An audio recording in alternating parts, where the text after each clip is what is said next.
बिस्मिल्लाहिर्रहमानिर्रहीम। मेरा नाम डॉक्टर मोहम्मद अकरम आसी है। मैं माहिर अमराज़ क़ल्ब हूँ। आज की जो मेरी वीडियो का टॉपिक है वो है पाँव पे या टांगों पे सूजन या सोज़श क्यों होती है, इसकी क्या वजूहात हैं और इसका कैसे इलाज किया जाता है। तो अक्सर पेशेंट्स आते हैं जिनकी दोनों टांगों पे या पाँव पे सोज़श होती है और वो फूले हुए होते हैं। जब हम थोड़ा सा अंगूठे के साथ प्रेस करते हैं तो उनके पाँव या टांगों में एक छोटा सा गड़ा बन जाता है, एक डिप बन जाता है, जिसे हम मेडिकल टर्मिनोलॉजी में पीडल एडिमा कहते हैं। तो मैं वीडियो में ये बताने की कोशिश करूँगा इसकी क्या क्या वजूहात होती हैं। वैसे तो इसकी बेशुमार वजूहात होती हैं, लेकिन इसमें मैं सिर्फ 5-7 जो बुनियादी और मेजर इसकी जो वजूहात हैं वो मैं आपको बताऊँगा। सबसे पहले तो हमने ये देखना है कि क्या ये एक पाँव पे है या दोनों पाँव पे हैं। तो अमूमन अगर दोनों पाँव पे सोज़श हो तो उसमें हमने ये देखना है कि मरीज़ की उम्र कितनी है और बाज़ औक़ात जो दिल के पट्टे होते हैं वो कमज़ोर हो जाते हैं, जिसकी वजह से दिल प्रॉपर खून को पंप नहीं कर पाता और वो फिर बैक प्रेशर फेफड़ों में आता है और अल्टीमेटली फिर पाँव की सूजन हो जाती है। तो इसमें एक वजह तो ये हो गई कि दिल के पट्टों की कमज़ोरी की वजह से पाँव में सूजन हो सकती है।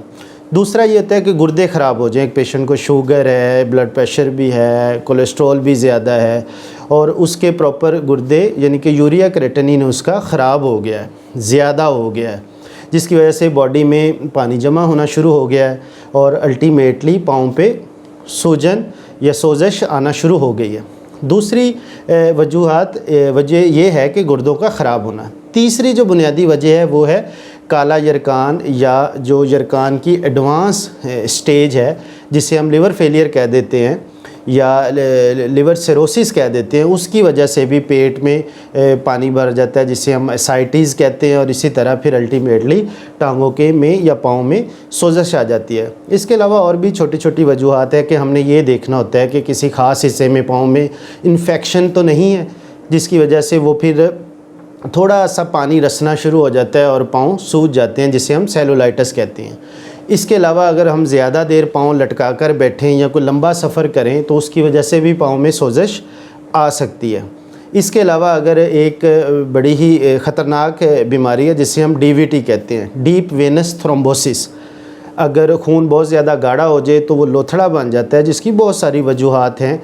तो वो अगर हमारे नालियों की ब्लॉकेज कर देती है, जिसकी वजह से पाँव में सोज़श आ जाती है। तो DVT में अमूमन जो सोज़श होती है वो एक तरफ ज़्यादा होती है। इसके अलावा और जो रेयर कॉजेज़ उसमें हम ये देख लेते हैं कि मैल एब्जॉर्प्शन की जो सिंड्रोम्स हैं, मैल एब्जॉर्प्टिव सिंड्रोम्स, जिसमें हमारी प्रोटीन बॉडी से लूज़ होना शुरू हो जाती है पेशाब के रास्ते, तो उसकी वजह से भी पाँव में सोज़श आ सकती है। अब हमने क्या करना है कि अगर ये सोज़श आ गई है तो सबसे पहली बात कोई घर का टोटका वगैरह इस्तेमाल नहीं करना है।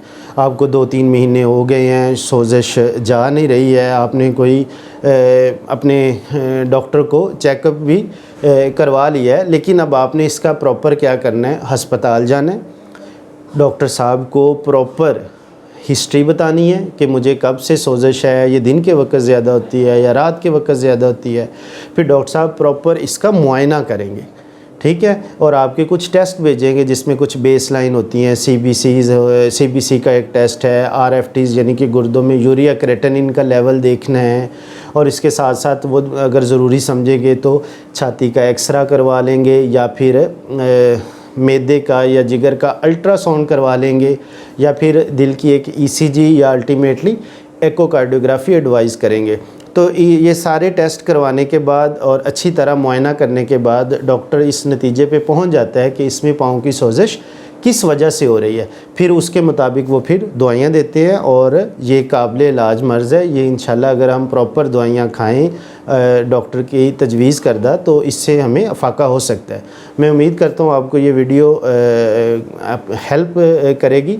इस दुआ के साथ मैं वीडियो का इख्तिताम करता हूँ। अल्लाह ताला हमें हमेशा हक़ और सच का साथ देने की तौफ़ीक दे। जज़ाकल्लाह।